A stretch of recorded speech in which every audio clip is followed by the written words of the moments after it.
안녕하세요, 여러분. 마음쉼터 라디오입니다. 오늘도 여러분의 지친 마음에 따뜻한 위로를 전하고 인생의 진짜 이야기를 함께 나누는 시간을 준비했습니다. 오늘 제가 들려드릴 이야기는 어쩌면 여러분도 한 번쯤 겪어보셨을 법한, 아니 어쩌면 지금도 겪고 계실지 모르는 그런 이야기입니다. 추석날 밤 한 할머니가 평생 살아온 집에서 쫓겨나듯 나왔습니다. 손에 든 건 가방 하나 그리고 낡은 봉투 하나뿐이었죠. 며느리는 차갑게 말했습니다. 그럼 나가세요. 당장. 아들은 고개를 숙인 채 아무 말도 하지 못했고요. 하지만 이 할머니는 알고 있었습니다. 자신의 가방 속에 든 그 봉투 안에 인생을 바꿀 단 한 장의 서류가 있다는 걸요. 3개월 뒤 모든 걸 빼앗으려던 며느리는 그 서류를 보고 무릎을 꿇었습니다. 이건 단순한 복수 이야기가 아닙니다. 한 인간이 존엄을 되찾고 자신의 인생을 다시 일으켜 세운 진짜 이야기입니다. 끝까지 들으시면 여러분도 분명 잊지 못하실 겁니다. 그럼 지금부터 78세 김순자 할머니의 이야기를 시작하겠습니다. 편안히 앉으셔서 천천히 들어주세요. 추석 아침 김순자 할머니는 새벽 5시부터 일어나 부엌으로 갔습니다. 송편을 빚고 전을 부치고 나물을 무치고 갈비찜을 정성스레 끓였죠. 손주들이 좋아하는 잡채도 빠뜨리지 않았습니다. 벌써 20번째 맞이하는 명절이었지만 할머니는 한 번도 소홀히 한 적이 없었습니다. 어머니, 일찍 일어나셨네요. 며느리 민지가 부엌 문을 열고 들어왔습니다.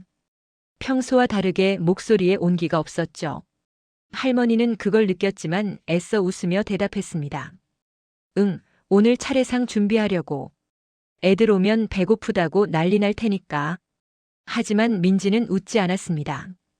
그저 찬물을 한 잔 마시고는 한마디만 남기고 나갔죠. 아침 먹고 얘기 좀 해요. 할머니의 가슴이 철렁 내려앉았습니다. 무언가 심상치 않았습니다. 하지만 할머니는 애써 태어난 척하며 다시 전을 부쳤습니다. 기름이 튀었지만 할머니는 그 작은 아픔조차 느끼지 못했습니다. 머릿속은 온통 며느리의 차가운 목소리로 가득했으니까요. 아침 식사 시간. 밥상에는 할머니가 정성껏 차린 음식들이 가득했습니다. 하지만 아무도 맛있다는 말을 하지 않았습니다. 아들 준호는 숟가락만 들었다 놨다를 반복했고 며느리 민지는 핸드폰만 들여다봤습니다. 어머니. 민지가 먼저 입을 열었습니다. 요양원 알아봤어요. 순간 할머니의 손이 멈췄습니다. 김치를 집으려던 젓가락이 그대로 공중에 떠 있었죠. 아들 준호는 여전히 고개를 숙인 채였습니다. 요양원이라니 그게 무슨 소리니? 할머니의 목소리는 떨렸습니다. 하지만 민지는 담담하게 마치 준비해온 대본을 읽듯이 말을 이어갔습니다. 어머니 나이도 있으시고 저희도 이제 애들 교육비며 이것저것 들어갈 게 많아서요. 그리고 어머니도 편하실 거예요. 요양원엔 또래분들도 많고 의료진도 상주하니까. 여기서 혼자 계시는 것보다 훨씬 안전하죠. 할머니는 숨이 막혔습니다. 20년. 아들이 결혼하고 이 집에 며느리가 들어온 지 꼭 20년이었습니다. 그동안 할머니는 한 번도 불평한 적이 없었습니다. 아들 내외가 맞벌이를 할 때 손주 둘을 키운 건 할머니였습니다. 밥 짓고 빨래하고 청소하고 아이들 숙제 봐주고 아프면 병원 데려가고 며느리가 야근할 땐 밤늦게까지 아이들을 재우고 기다렸습니다. 나는 불편하지 않은데. 할머니의 목소리는 가늘게 떨렸습니다. 어머니, 그게 아니라. 민지가 말끝을 흐렸습니다. 그때 아들 준호가 처음으로 입을 열었습니다. 엄마 미안해요. 근데 우리도 여유가 없어서. 할머니는 아들의 눈을 똑바로 쳐다봤습니다. 그 눈엔 미안함도 있었지만 동시에 체념도 있었습니다. 이미 결정된 일이었던 겁니다. 할머니와의 대화는 그저 형식일 뿐이었죠. 오늘 밤까지 생각해 보세요. 민지의 말에 할머니는 고개를 끄덕일 수밖에 없었습니다. 밥맛이 사라졌습니다.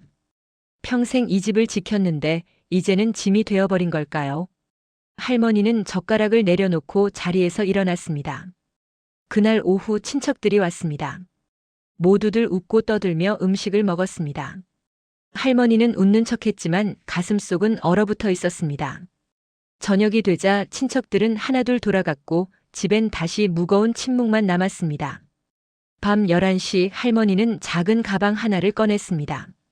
옷 몇 벌, 사진첩 하나, 그리고 낡은 갈색 봉투 하나를 넣었습니다. 그 봉투는 20년 전 남편이 세상을 떠나기 직전에 할머니 손에 쥐어준 것이었습니다. 여보, 이건 당신이 정말 힘들 때 열어봐. 내가 당신을 지켜줄 테니까. 남편의 마지막 말이 귓가에 맴돌았습니다.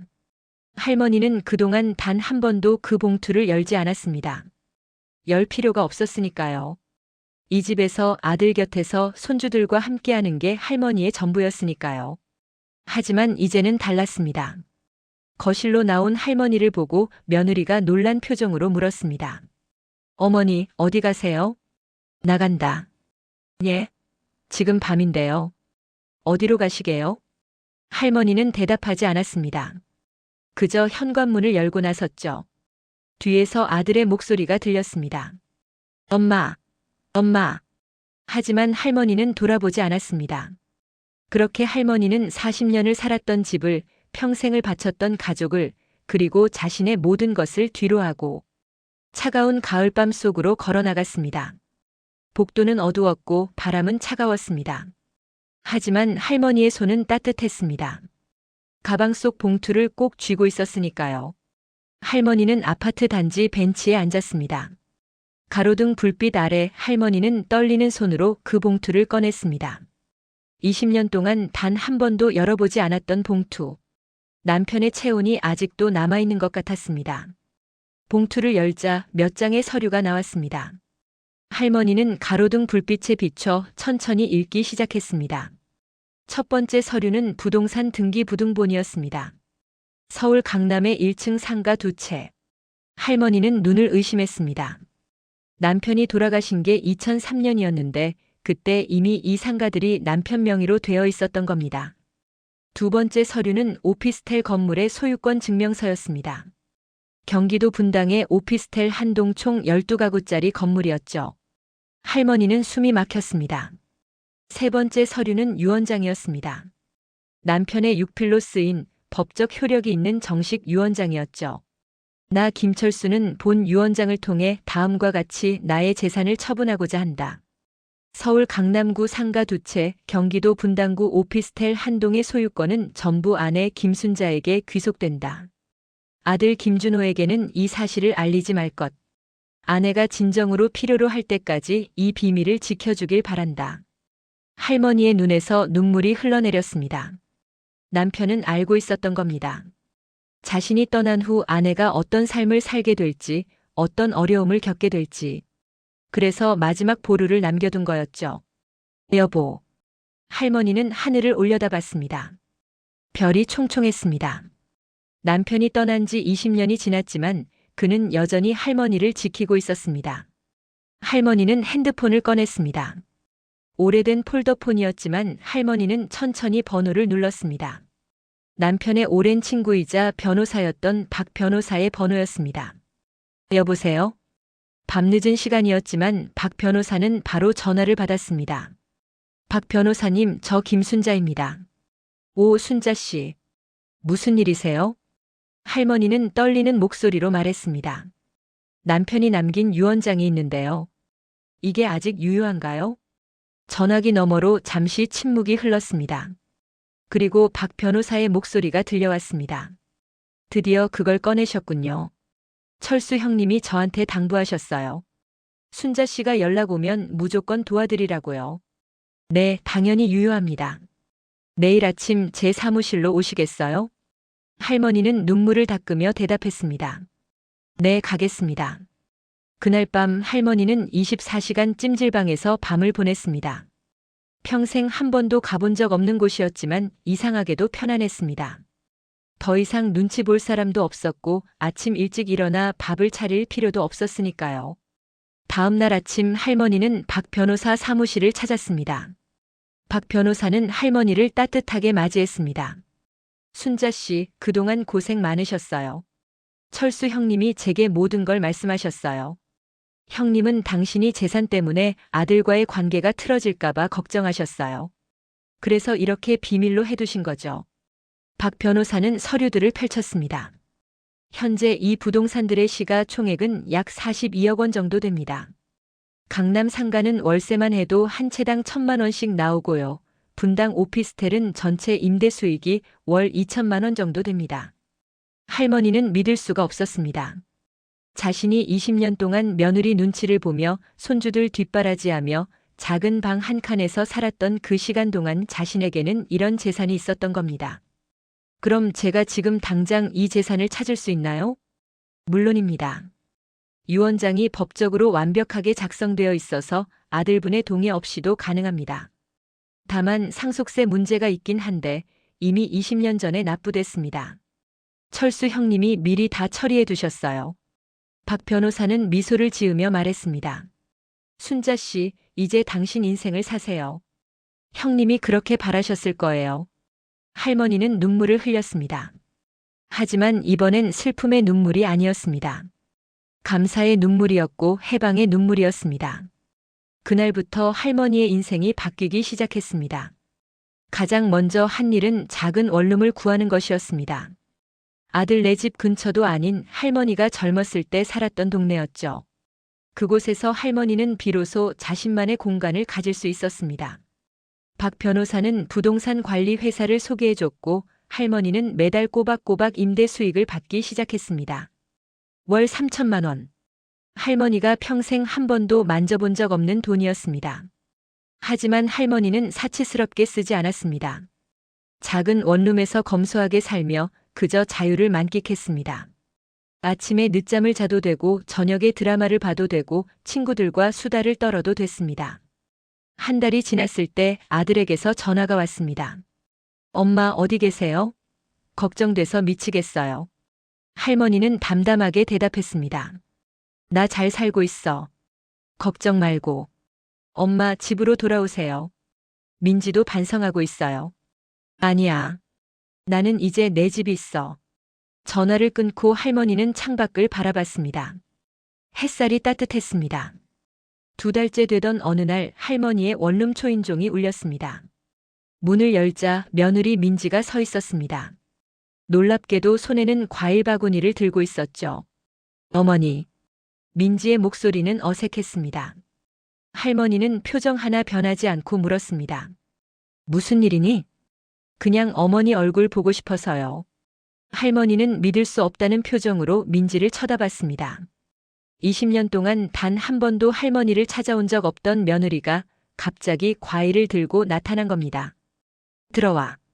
할머니는 문을 열어줬습니다. 민지는 할머니의 작은 원룸을 둘러보며 놀란 표정을 지었습니다. 어머니, 여기서 사세요? 응. 작지만 내 집이야. 민지는 소파에 앉으며 말했습니다. 어머니, 그때는 제가 너무 심했어요. 요양원 얘기 같은 거 진짜 죄송해요. 할머니는 차를 끓이며 물었습니다. 갑자기 왜 그러니? 민지는 잠시 망설이다가 입을 열었습니다. 사실은요, 진명의 정리를 하려고 하는데 어머니 도장이 필요해서요. 그 집이 원래 아버님 명의였잖아요. 그걸 준호 이름으로 바꾸려면 어머니 동의가 필요하대요. 할머니는 예상했다는 듯이 고개를 끄덕였습니다. 역시 그 이유였군요. 그래서 나한테 온 거구나. 아니에요, 어머니.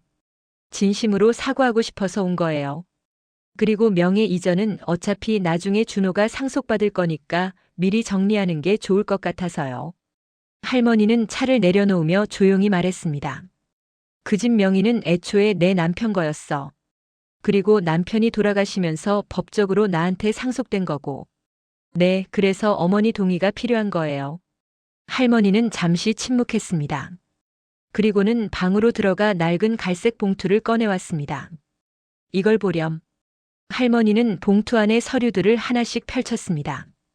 부동산 등기부등본, 오피스텔 소유권 증명서, 그리고 유언장. 민지의 얼굴이 점점 창백해졌습니다. 손이 떨리기 시작했죠. 이게 뭐예요? 내 시아버지가 나한테 남긴 유산이야. 강남 상가 2채, 분당 오피스텔 1동. 시가 총액 42억 원 정도 되더라. 민지는 말을 잇지 못했습니다. 할머니는 차분하게 말을 이어갔습니다. 나는 20년 동안 이 사실을 아들한테도 말하지 않았어. 너희 집에서 밥 얻어먹고 사는 게 편했거든. 손주들 보는 게 좋았고. 그런데 이제 보니까 내가 그렇게 살 필요가 없더라고. 민지는 입술을 깨물었습니다. 할머니는 계속 말했습니다. 그 집 명예? 이미 내 명이야. 내 시아버지가 돌아가실 때 법적으로 나한테 상속됐거든.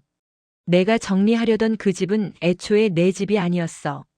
민지의 눈에서 눈물이 흘러내렸습니다. 하지만 할머니는 냉정했습니다. 이제 알겠니? 내가 왜 그날 밤 그 집을 나왔는지.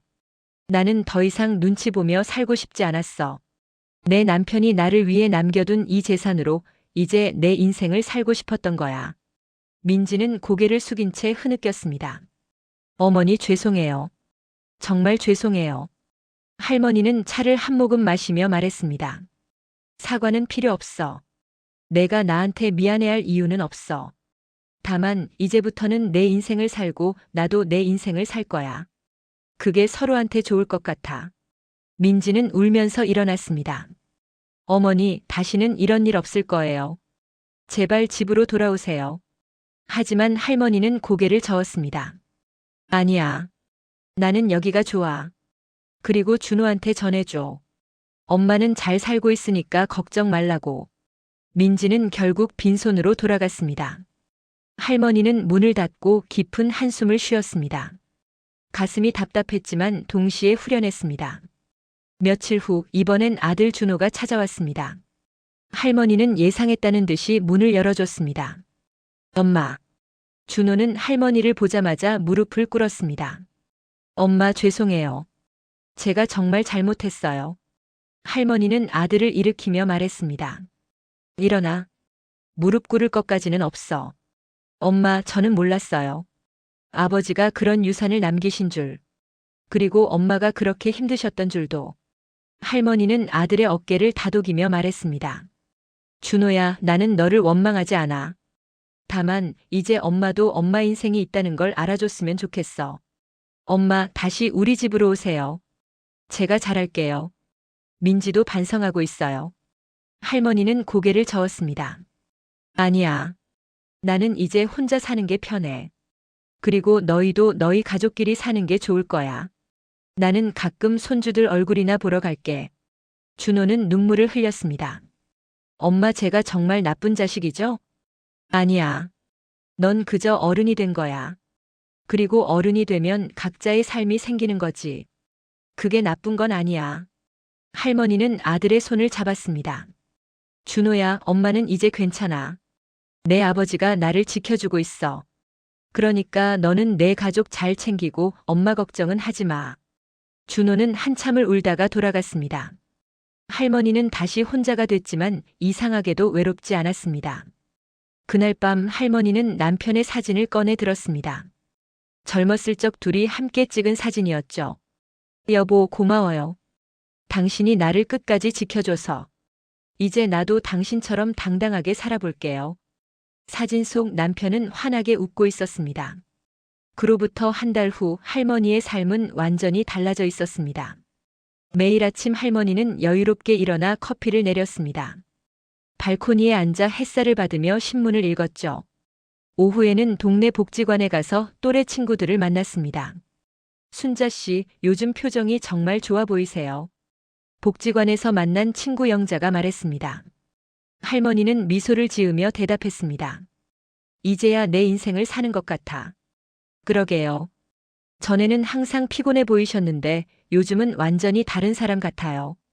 할머니는 친구들과 함께 서예 수업도 듣고 요가도 배우기 시작했습니다.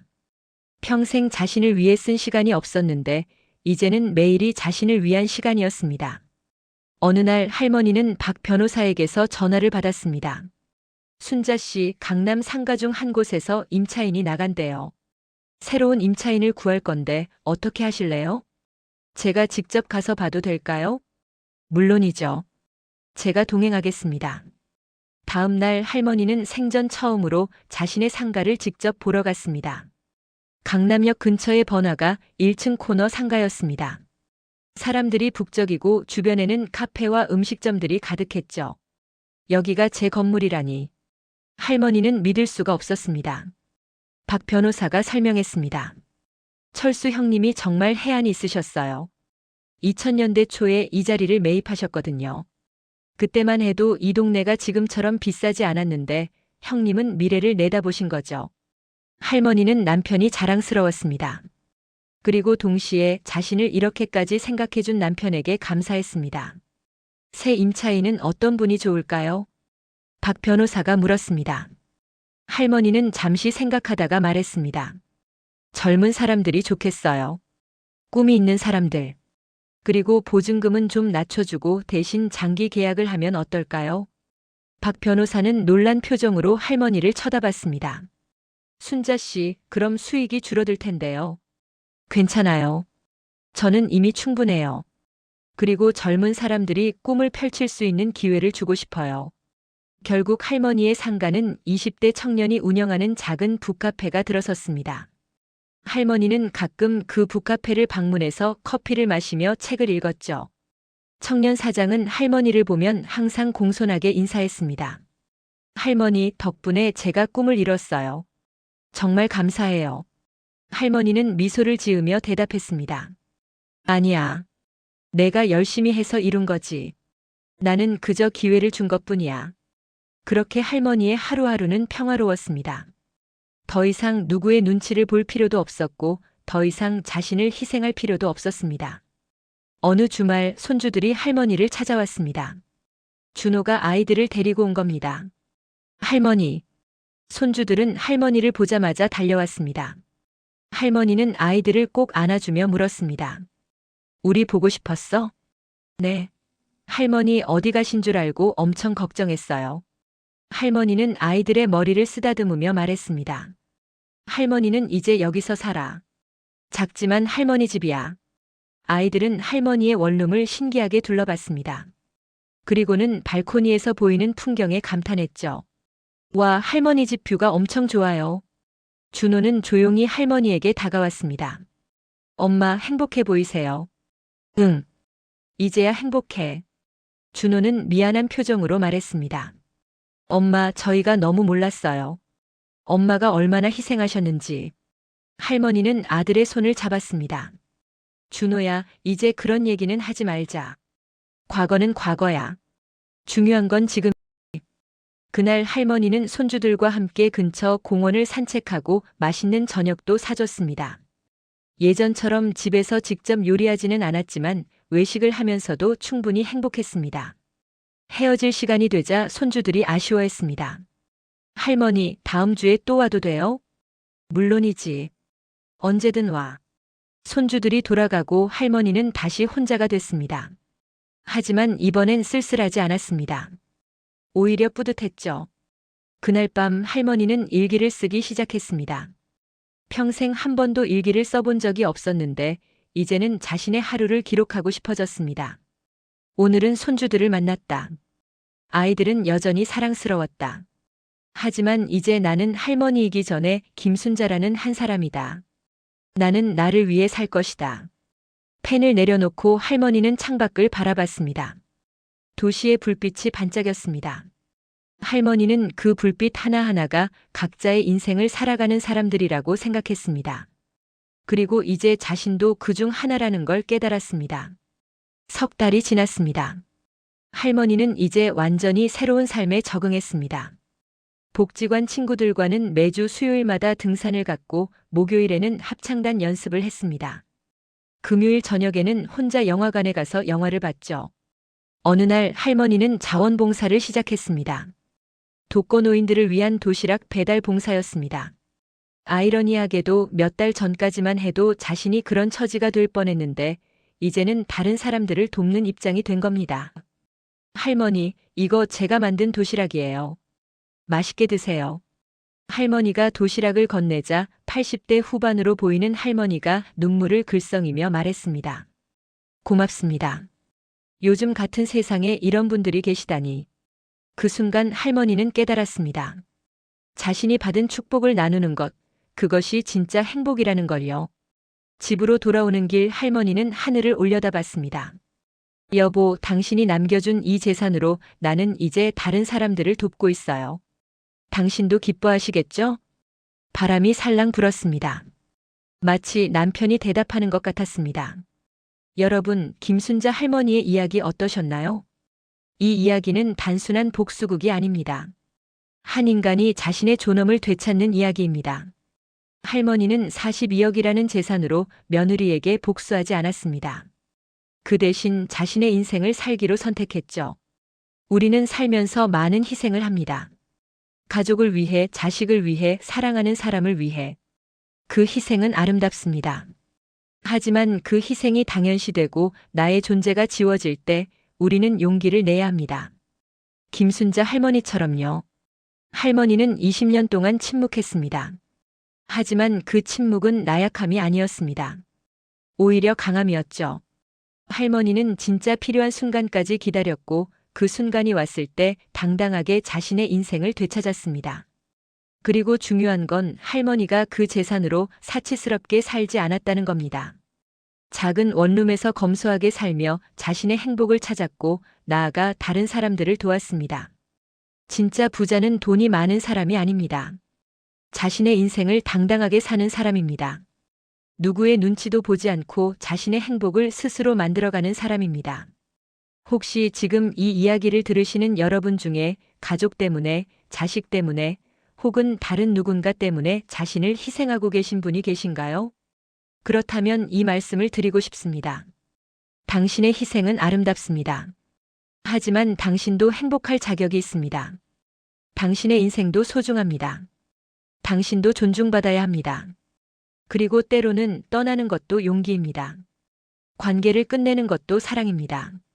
자신을 지키는 것도 효도입니다.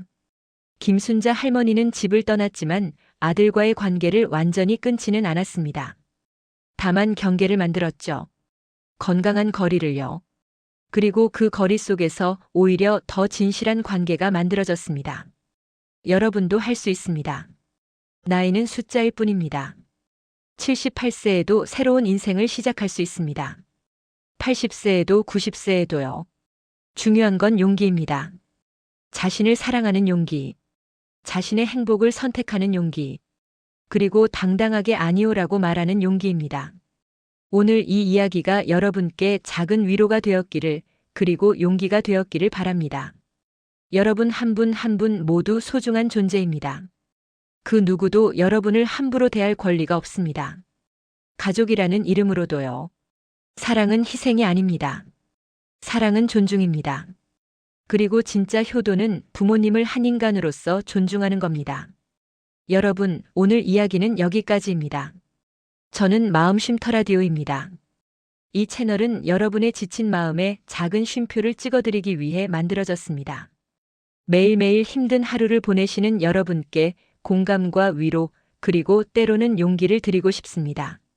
이 채널에서는 여러분과 같은 평범한 사람들의 진짜 이야기를 들려드립니다. 화려하지 않아도, 완벽하지 않아도 그 속에 담긴 진심과 인생의 지혜를 나누고 싶습니다. 오늘 이야기가 마음에 드셨다면 구독과 좋아요 부탁드립니다. 여러분의 구독과 좋아요 하나하나가 저에게 큰 힘이 됩니다. 그리고 알림 설정까지 해주시면 새로운 이야기가 올라올 때마다 가장 먼저 만나보실 수 있습니다. 또한 댓글로 여러분의 이야기도 들려주세요.